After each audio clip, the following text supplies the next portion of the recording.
Assalamualaikum warahmatullahi wabarakatuh, Dok. Perkenalkan, nama saya Irfan Faisal, name channel 1111554. Jadi kali ini saya akan melakukan keterampilan tentang pemeriksaan feses. Jadi Bapak, setelah kita melakukan anamnesis dan pemeriksaan fisik, tentunya banyak informasi yang kami dapatkan, tetapi itu belum cukup untuk mendiagnosis suatu penyakitnya Bapak. Untuk itu kita sebagai dokter akan melakukan pemeriksaan selanjutnya, Pak. Namanya pemeriksaan keterampilan pemeriksaan feses. Jadi nantinya saya akan gunakan fesesnya Bapak, kemudian saya identifikasi. Siapa tahu dari fesesnya Bapak kita dapat memperoleh informasi-informasi yang berkaitan dengan penyakitnya Bapak, supaya kita bisa mendiagnosis suatu penyakitnya Bapak dan memberikan pengobatan yang sesuai supaya Bapak bisa seperti orang-orang sehat yang lainnya ya Pak. Jadi Bapak tidak usah khawatir, kami selaku dokter akan melakukan seprofesional mungkin supaya pasien merasa aman dan merasa nyaman pada saat dilakukan pemeriksaan fisik. Dan terkait kerahasiaannya, Bapak tidak usah khawatir. Cuma dokter dan pasien yang tahu akan kerahasiaan dalam pemeriksaan ini. Kalau Bapak pun mau menolak untuk dilakukan pemeriksaan, ya itu haknya Bapak, tetapi saya sarankan Bapak mau ya dilakukan pemeriksaan ini karena ini sangat penting dalam menunjang suatu diagnosisnya Bapak. Bagaimana Bapak? Apakah Bapak bersedia? Oke, kalau bersedia Pak, jadi ini ada saya sediakan pot ya Pak. Ada pot yang diameternya kurang lebih 3 cm dengan tinggi kurang lebih 4 cm ya Pak. Di sini saya tuliskan dulu nama Kak ya, nama pasien, nama Kak di pot. Ya. Nah, ini ada nih nama Tak di pot, identitas pasien, ada nama, umur, tanggal pemeriksaan, tak Pak. Jadi nantinya Bapak nanti setelah defekasi atau setelah berak mungkin beberapa sebagian dari fesesnya Bapak mungkin kita bisa taruh di sini di potnya ya Pak. Kita mau identifikasi dari fesesnya Bapak, dan catatannya tinjanya itu Bapak harus segar, tidak terkontaminasi bahan-bahan yang lain seperti urin ataupun terkena sabun atau apa. Betul-betul harus tinja yang segar dan maksimal itu 3 jam setelah defekasi ya Pak. Jadi seperti itu ya. Apakah Bapak sudah mengerti? Jadi saya kasihkan ini ya Pak potnya, kemudian Bapak bisa mungkin setelah defekasi mungkin sebagian fesesnya mungkin bisa ditaruh di pot ini supaya kita sebagai dokter akan melakukan identifikasi terhadap fesesnya Bapak. Bagaimana Bapak? Apakah Bapak sudah mengerti? Oke Bapak, kalau begitu ini ada pota. Sedangkan saya sebagai dokter akan melakukan cuci tangan rutin, melakukan pemasangan handscoon dan mempersiapkan alat-alat dan bahan-bahan yang kita gunakan pada pemeriksaan feses kali ini. Ya, jadi selanjutnya adalah persiapan alat dan bahan. Yang pertama untuk sediaan tinja langsung. Jadi alat dan bahan yang kita gunakan, yang pertama adalah adanya sampel tinja, kemudian objek gelas beserta dengan cover gelas,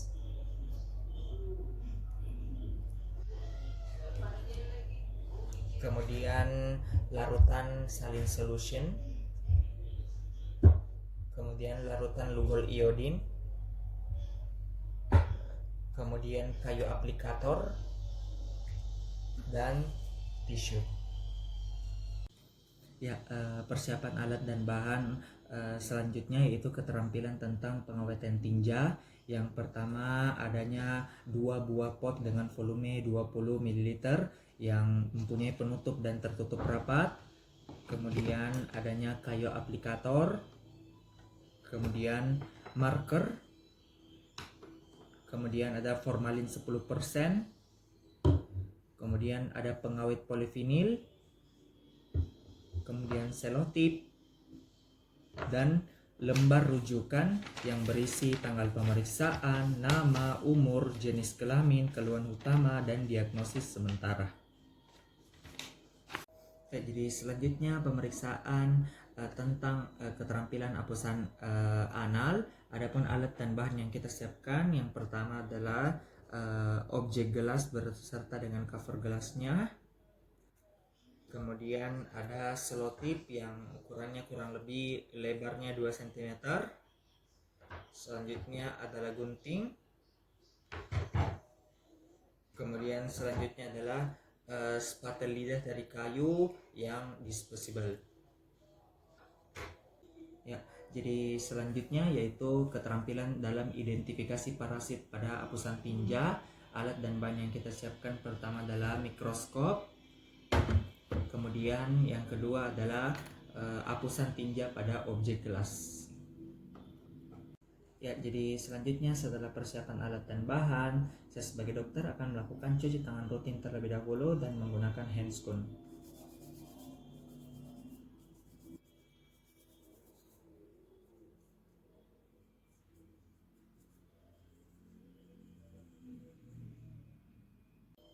Ya, jadi selanjutnya adalah untuk prosedur kerja. Yang pertama adalah membuat sediaan langsung. Nah, yang pertama yang kita lakukan, kita ambil dulu ini objek gasnya.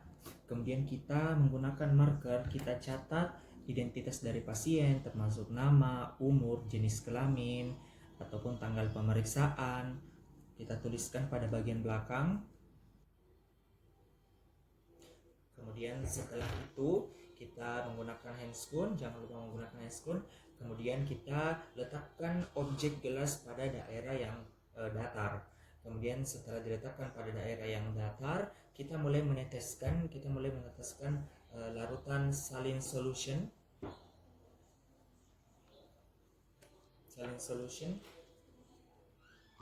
pada objek gelas di bagian kiri.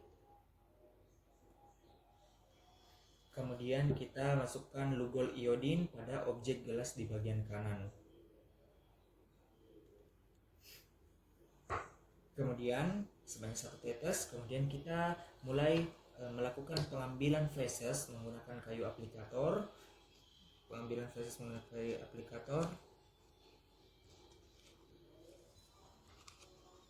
Kemudian kita mulai memasukkan fesesnya ke dalam 2 tetes cairan satu sama lain antara salin dengan lugol iodin.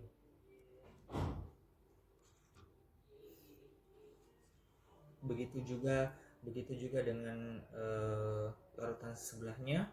Kemudian kita larutkan, kita homogenkan.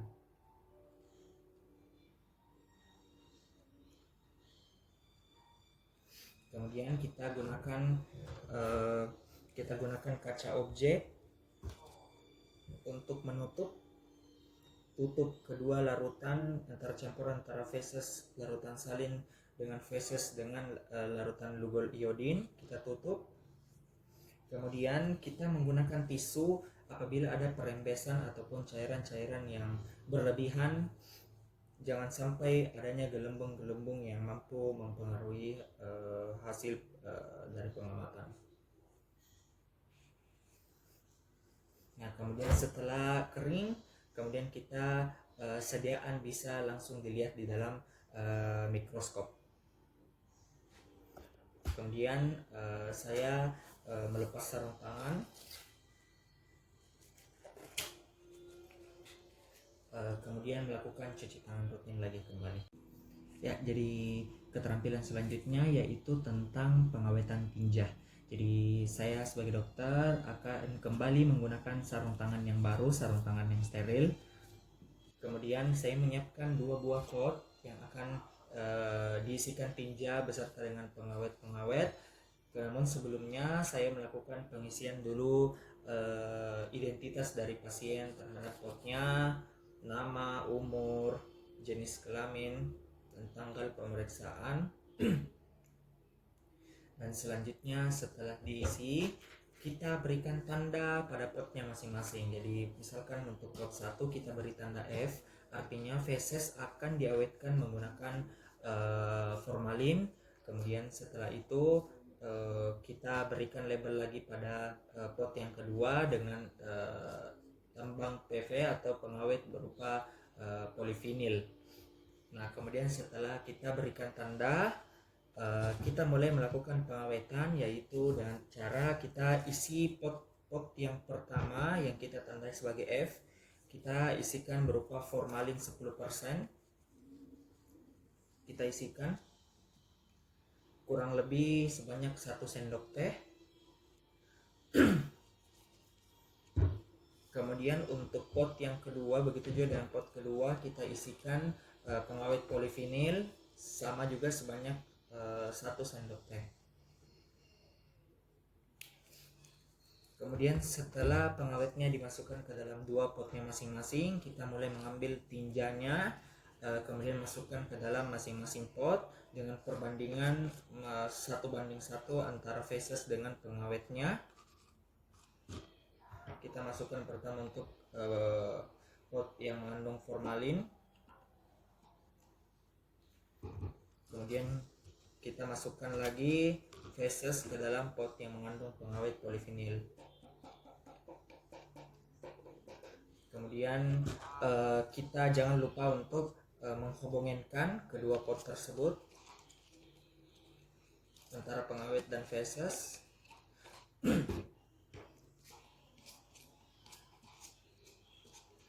Kemudian setelah kita pastikan terhomogenkan, kita menggunakan penutup pot,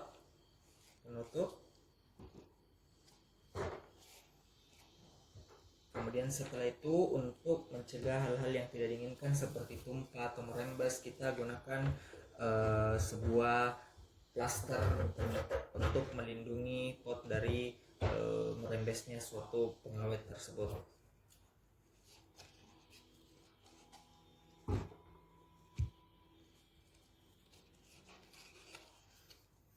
Nah, kemudian selanjutnya setelah pengawetan telah selesai, kita sudah siapkan potnya, kita mulai mengisi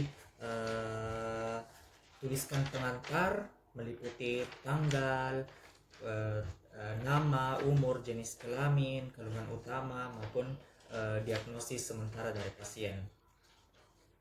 Kemudian karena sudah kontak dengan feses, saya melepaskan sarung tangan steril lagi, kemudian buang ke tempat sampah medis, kemudian kembali saya melakukan cuci tangan rutin. Ya, jadi selanjutnya adalah keterampilan dalam membuat hapusan anal.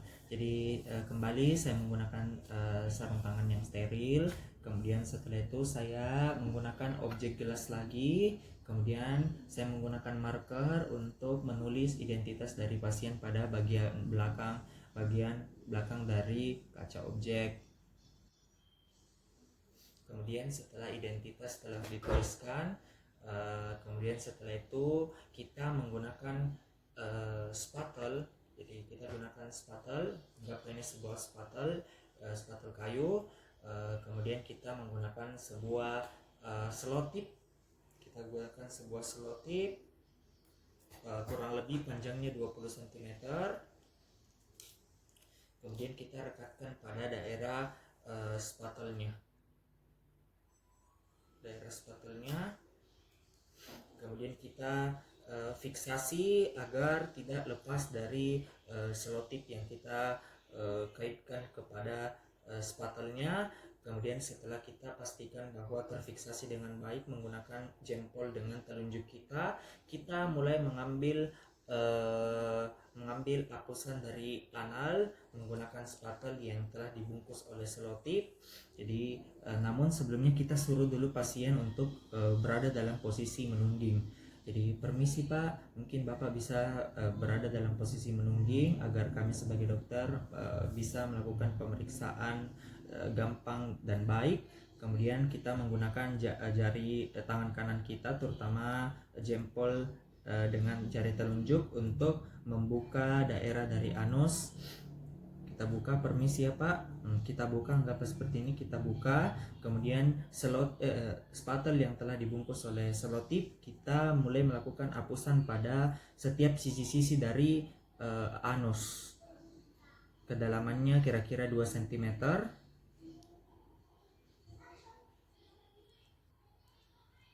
Kita lakukan ke semua sisi.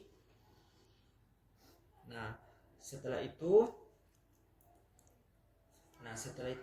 kita pastikan telah ada spesimen yang melekat pada selotipnya, kemudian kita mulai mengambil objek gelas yang sudah kita tulis identitas dari pasien yang tadi. Kemudian kita mulai melekatkan selotip yang telah mengadakan kontak langsung dengan anus pada bagian kaca objeknya, sehingga karena ada 2 cm sisi yang melengket pada anus, sehingga nampak pada daerah objek gelas ini ada 4 cm dari selotip yang terkena kontak langsung dengan feses. Kemudian untuk menjernihkan lagi ini preparat yang kita buat, kita membuka sedikit bagian, seperempat bagian selotipnya. Kemudian kita mulai memasukkan beberapa tetes larutan toluen dengan tujuan untuk menjernihkan lagi suatu sampel atau preparat yang akan kita identifikasi di bawah mikroskop.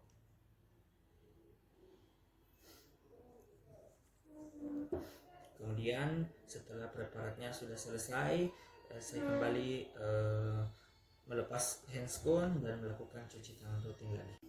Ya, jadi keterampilan yang terakhir adalah keterampilan dalam identifikasi parasit dengan menggunakan mikroskop. Jadi yang pertama kita lakukan objek gelas yang sudah kita buat preparatnya, kemudian kita letakkan pada mikroskop, mikroskop.